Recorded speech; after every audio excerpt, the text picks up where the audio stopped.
आज Islamabad high court में लापता अफराद से मुतल्लिक केस की अहम समाअत हुई, जिसमें लापता पाकिस्तानी सहाफ़ी जो पिछले तकरीबन पौने 4 साल से लापता हैं, मुदस्सिर नारू, उनके केस की समाअत हुई। मुदस्सिर के आज जो इस केस के आज एक और जो ट्रेजिक साइड थी वो थी कि आज मुदस्सिर के बेटे सच्चल की चौथी सालगिरह थी और आज अपनी चौथी सालगिरह वाले दिन भी वो अपने वालिद को रिकवर करवाने के लिए इस्लामाबाद हाई कोर्ट के सामने पेश हो रहा था और उसने अपनी चौथी सालगिरह अपने वालिद के बगैर इस्लामाबाद हाई कोर्ट के बाहर केक काटा अपनी सालगिरह का, जो कि उनके साथ उनकी दादा दादी आए हुए हैं, सच्चल खुद आए हुए हैं 4 साल, जबकि उनके लॉयर्स ईमान मज़ारी, उस्मान वड़ाइच और मिसिंग पर्सन केसेस में रेगुलर पेश होने वाले कर्नल इनामुर रहीम भी यहाँ पर मौजूद हैं।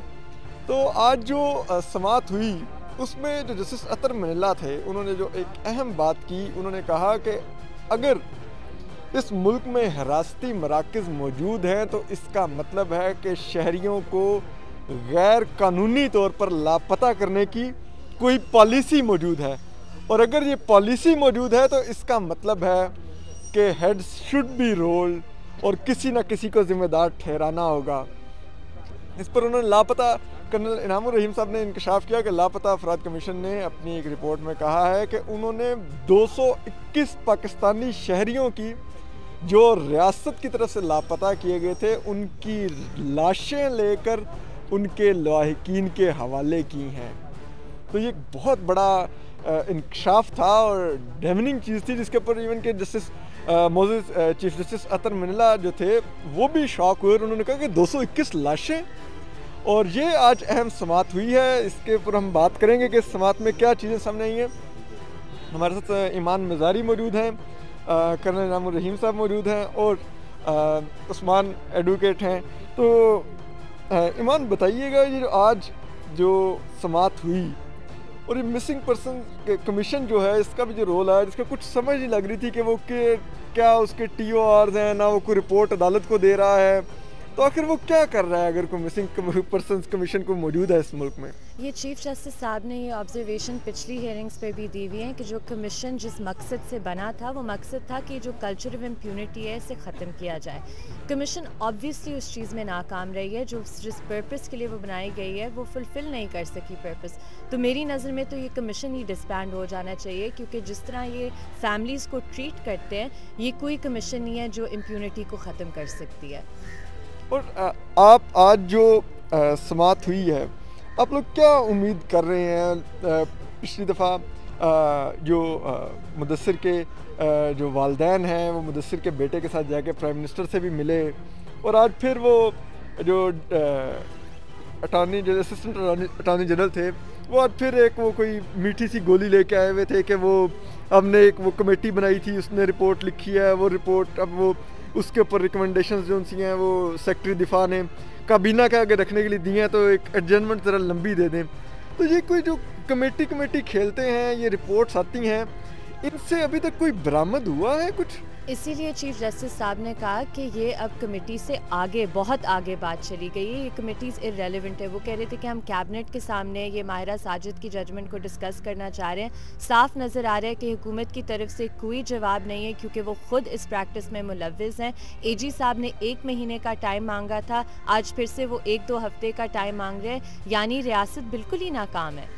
1 महीना उन्होंने लिया वो रिपोर्ट की रिकमेंडेशंस कैबिनेट के आगे रखने तक में।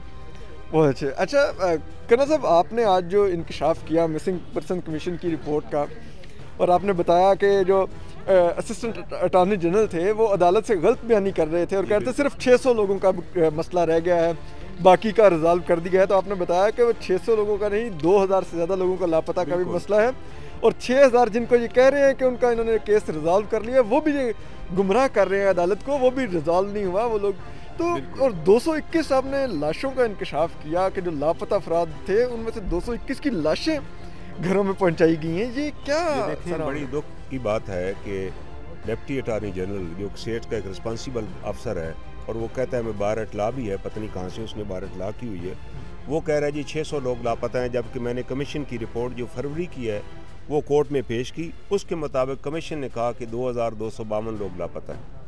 अब उसके बाद कमीशन ने ये भी बताया कि जनवरी के महीने में 34 और लोग लापता हो गए। हमने कोर्ट को कहा कि सर ये सिलसिला रुक नहीं रहा ना, अगर 34 लोग और लापता हो गए। और दूसरा कमीशन की जो रिपोर्ट मेरे पास 31 जनवरी की है, उसमें वो कह रहे हैं कि 221 डेड बॉडीज़ हमने हैंड ओवर की। भाई कमीशन की जो पावर्स हैं जो एक्ट में दी हुई हैं, commission has the power of high court जज, और commission can proceed against the people जो उसका आर्डर नहीं मान रहे। कमीशन ने 100 से ज़्यादा प्रोटेक्शन आर्डर जारी किए, 100 के करीब लोगों के, उस पर किसी एक पर भी अमल नहीं हुआ तो कमीशन उनके खिलाफ कोई कार्रवाई नहीं की। हालांकि ये कमीशन ऑफ इंक्वायरी है। जब उनको पता चल गया था कि इतनी डेड बॉडीज़ हैं जो इनकी कस्टडी में लोगों की डेथ हुई, तो उसके ऊपर कमीशन का काम था कि इंक्वायरी करता कि इनकी डेथ कैसी हुई। खुद नहीं कर सकते थे तो ही is empowered to refer the matter to criminal magistrate appoint करते, judicial magistrate under the law, वो इन्वेस्टिगेट करता कि ये लोग कैसे डेथ हुई। उस पर हमने कमीशन को लेटर लिखा कि इनकी हमें डिटेल्स फराहम करें, ये जो डेड बॉडीज़ आपने दी हैं इनकी एजेस क्या थी, ये किस इलाके के लोग थे। आज भी देखें ना, फोर्सेस पर हमले हो रहे हैं, पंजगूर से ले लें आप, चमन ले लें, नोशकी ले लें, KPK में ले लें, वो क्यों हमले हो रहे हैं? जब आप जो अपनी एजेंसियां 221 डेड बॉडी हैंड ओवर करेंगी कि ये हमारे पास से फौत हो गए और कोई जवाब भी नहीं देंगे कैसे फौत हुआ है, तो लोग रिटेलिएट करेंगे। हम पहले दिन से इनको कह रहे हैं कि ये जो आपने वतीरा अपनाया हुआ है ना, इसमें स्टेट का नुकसान हो रहा है, इसमें अफवाज पाकिस्तान का नुकसान है, वो भी हमारे बच्चे हैं जो शहीद हो रहे हैं। लेकिन आप ये कार्रवाइयाँ बंद करें। अगर ये मुजरम थे तो आप अदालतों में पेश करें, लेकिन आप इनको कस्टडी में ना मारें। They died. और मैंने ये लेटर पिछले आर्मी चीफ को लिखा, जनरल क्यानी को भी लिखा था कि जनाब ये कस्टोडियल किलिंग है, और आर्मी एक्ट के अंदर ये लिखा हुआ है कि it is known as unusual death in the custody, और उसके ऊपर मैंडेटरी था कि इसकी इंक्वायरी भी कराई जाती और पोस्टमार्टम भी होता। मैंने कहा आपने किसी केस में पोस्टमार्टम भी नहीं करवाया, इंक्वायरी भी नहीं कराई, कि जी वो उनके जो वरसा थे वो पोस्टमार्टम कराना ही नहीं चाहते थे। ये तो आपकी जिम्मेदारी थी करवा, आपने लिखवाया उनसे। यानी आप देखें ना, ये तो लिमिट चलती जाएगी और it will be very dangerous. अभी जो सबसे बड़ी ख़तरे की बात है, जो आज मैं पहले भी इसका इंकशाफ कर चुका हूँ, कि यूरोपीय यूनियन की जो एम्बेसडर है, she met the army chief, और उसने कहा है कि आप लोगों का नाम जो ग्रे लिस्ट में है 2 वजूहात की वजह से, एक the cases of enforced disappearances और second attacks on the journalist. उसने ये बात प्राइम मिनिस्टर को नहीं बताई, उसने कंसर्न बंदे को बताई है कि जनाब रोकिए इसको। तो अगर हमारा नाम ग्रे से ब्लैक में चला जाता है तो उसके लिए कौन जिम्मेदार होगा? ये इतना बड़ा अहम पॉइंट है जो UN ह्यूमन राइट्स के ऊपर ये केस चल रहा है, इस केस को वो हाईलाइट कर रहे हैं। तो आप इसको ख़त्म करें, आप इसको रेगुलराइज करें। KPK की जो हाई कोर्ट है वो यूनानिमसली डिसीजन दे चुकी है कि इंटरमेंट सेंटर्स आर इलीगल, इनको ख़त्म करें, आप लोगों को सिविल गवर्नमेंट के हवाले करें। और वो भी केस अल्हम्दुलिल्लाह सुप्रीम कोर्ट उसको सस्पेंड करके उस फैसले को और सख्त खाने में डाली हुई है। और आसिफ सईद खोसा साहब ने जब इस केस की हेयरिंग की, I was present in the court, उन्होंने कहा ये डिसीजन मैं करके जाऊंगा, फिर वो डिसीजन नहीं किया, एडजर्न कर गए। उसके बाद जस्टिस गुलजार आए, क्योंकि वो तो किसी से डरते भी नहीं थे, उन्होंने ये केस ही नहीं टेकअप किया। अब हम तवक्को करते हैं जस्टिस उमर अता बंदयाल साहब से कि जनाब इस केस को टेकअप करें, इसको किसी एंड तक पहुंचाएं, डिसाइड कर लें कि हमने इंटरमेंट सेंटर रखने हैं। दुनिया को हमने बताना है कि we are the civilise country, जहाँ इंटरमेंट सेंटर होते हैं, जहाँ लोग मर जाते हैं तो उनका कोई पुरसान हाल नहीं हो। ये बताइए लोगों को, this is no democratic government. Imran बनी खाला वो जो रियासत मदीना का हाकिम है, उसको कोई खबर नहीं मुल्क में क्या हो रहा है, कि कैसे लोग मर रहे हैं और कैसे डेड बॉडीज हैंड ओवर हो रही हैं। उस्मान, आप ज़रा ये बताएंगे, ये जो अभी कर्नल साहब भी जिक्र कर रहे थे, क्या ये वक्त आ नहीं गया कि रियासत के शहरी रियासत ने खुद लापता किए हुए हैं और मान रही है कि हमने हिरासती मराकज़ कायम किए हुए हैं जहाँ पर रखे हुए हैं, तो ये आइन की भी खिलाफ वर्जी है, बुनियादी इंसानी हकूक़ की भी खिलाफ वर्जी है। पाकिस्तान की सुप्रीम कोर्ट को जो वो एक फ़ैसले को इतने अरसे से पेंडिंग डाल के बैठी हुई है, एक फ़ैसले को सस्पेंड करके उसको टेकअप करें, डिसाइड करें, ताकि ये मुदस्सिर नारू जैसे जो माओं के बच्चे आपने 4-4 साल से उधर बंद रखे हुए हैं और उनका मान रहे भी नहीं, बता भी नहीं रहे, वो घरों को आए, वो सामने आए, कहाँ पर हैं, किस केस में आपने उठाया हुआ है उनको?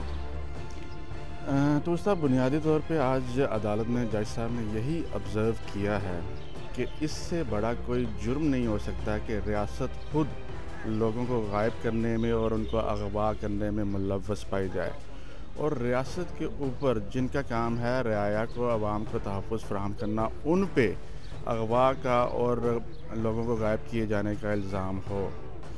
तो आज की समाअत में भी बुनियादी तौर पे जब जो commission of inquiry and enforced disappearances है उसके किरदार पे और रियासत के किरदार पे जज साहब ने ये आज ऑब्ज़र्व किया है कि आइंदा तारीख पे कोई ऐसी एडजर्नमेंट नहीं दी जाएगी और दोनों तरफ से, हमारी तरफ से भी और रियासत की तरफ से भी, इस चीज़ को इंश्योर किया जाएगा कि आर्गूमेंट्स कंप्लीट किए जाएं।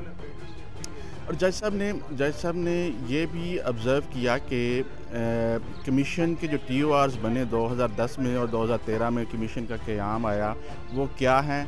एक ऑनरेबल रिटायर्ड जज साहब होते थे कमाल मंसूर आलम साहब, उन्हें भी 2010 में कमीशन अपॉइंट किया गया।